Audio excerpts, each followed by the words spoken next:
700 titik lokasi penyulingan minyak dari sumur masyarakat bersedia ditertibkan dengan syarat pemerintah menyediakan lapangan pekerjaan atau menciptakan lapangan pekerja bagi masyarakat penyuling di Kabupaten Musi Banyuasin, Sumatera Selatan. Mengingat kegiatan hilir migas ini adalah kegiatan ilegal, selain berbahaya juga memiliki dampak kerusakan lingkungan, rawan kebakaran yang dapat menimbulkan korban jiwa. Kapolda Sumsel, Irjen Polisi A. Rahmat Wibowo, mengatakan dari pertemuan dengan Persatuan Penyuling Minyak Muna PPMM, SKK Migas Pertamina dan pemerintah daerah di ruang Vidcon lantai 2 Gedung Persisi Polda Sumsel. Senin tanggal 31 Juli tahun 2023. Masyarakat penyuling akan berhenti melakukan penyulingan secara bertahap dengan kesadaran penuh. Dikatakan Irjen Pol Rahmat, penghentian pekerjaan penyulingan oleh masyarakat ada syarat yang harus dipenuhi mengingat penyulingan merupakan mata pencarian warga masyarakat di Muba. Ada permintaan warga masyarakat yang akan saya teruskan ke Bapak Gubernur, Bupati Muba, dan kita harapkan ada CSR Pertamina. Masyarakat minta tolong dicarikan pekerjaan atau diciptakan lapangan pekerjaan baru bila mana mereka tidak lagi bekerja di penyulingan, jelasnya.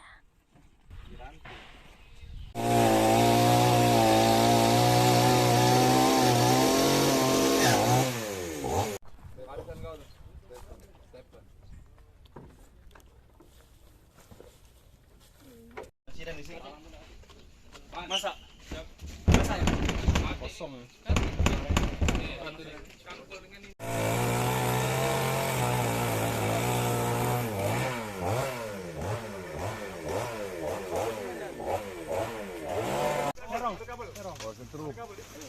Nah, itu jemuran baik.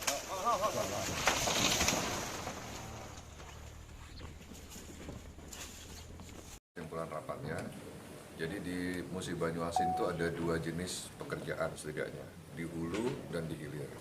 Kalau yang di hulu, yang mengangkat minyak dari perut bumi ke atas, itu ada peraturan menterinya, nomor 1 tahun 2008. Tapi hanya sebatas sumur tua, yang sekarang lagi kita perjuangkan, supaya bisa melegalisasi sumur rakyat juga. Karena sumbangan dari sumur rakyat ini tadi telah kita hitung itu cukup banyak. Dan kalau itu disalurkan melalui Petromuba masuk ke Pertamina, itu nanti ada keuntungan yang bisa didapat untuk daerah. Tetapi untuk usaha hilirnya, di mana itu adalah pengolahan minyak mentah menjadi bahan bakar minyak, itu sangat berbahaya. Itu yang seharusnya dilakukan oleh Pertamina, tidak boleh oleh masyarakat. Dan itu sudah disadari oleh teman-teman dari Persatuan Penyuling Minyak Musi Banyuasin. Jadi sekarang langkah dari Polda Sumsel untuk pengamanan. Tadi saya sudah sampaikan kepada Ketua PPMM bahwa Polda Sumsel tetap melaksanakan penegakan hukum berupa penertiban bersama stakeholder yang lain. Kita juga ajak media nanti, dan kita minta kepada teman-teman di Musi Banyuasin di bawah naungan PPMM untuk dengan secara persuasif membongkar sendiri saja tempat-tempat illegal drillingnya itu. Nanti kita akan perjuangkan mata pencarian yang baru. Saya akan lapor Pak Gubernur supaya dapat solusi mata pekerjaan baru untuk masyarakat di sana. Saya juga minta kepada Pertamina, mungkin Pertamina bisa ngasih CSR dalam bentuk pertanian, mungkin peternakan ayam dan lain sebagainya supaya masyarakat hidup di sana. Izin Jenderal, berapa banyak titik tempat penyulingan minyak ilegal? Kalau menurut Ketua PPMM ini ada 700 titik. 700 titik, masing-masing titiknya itu ada 5 orang. Setiap hari mereka bisa menampung sampai 60 drum, jadi 1.200 liter minyak mentah. Nah, kalikan saja 700, berapa produksinya itu per hari, kalikan saja rupiahnya, itu kita akan lihat tadi, sama-sama kita hitung dan sama-sama kita menyadari bahwa tidak ada kontribusinya buat negara dari produksi minyak rakyat itu, dan hasil produksinya pun tidak memenuhi standar minyak, jadi pasti ada mesin yang rusak.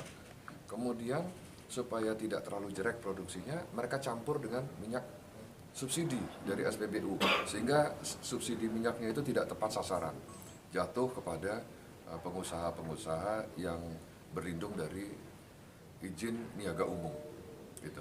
Terakhir Jenderal, langkah ini diambil apakah kejadian-kejadian belakang ini terlalu sering ini Jenderal? ini terus ya, mungkin teman-teman media sudah tahu kebijakan saya sejak saya masuk di Sumatera Selatan. Memang ini merugikan negara.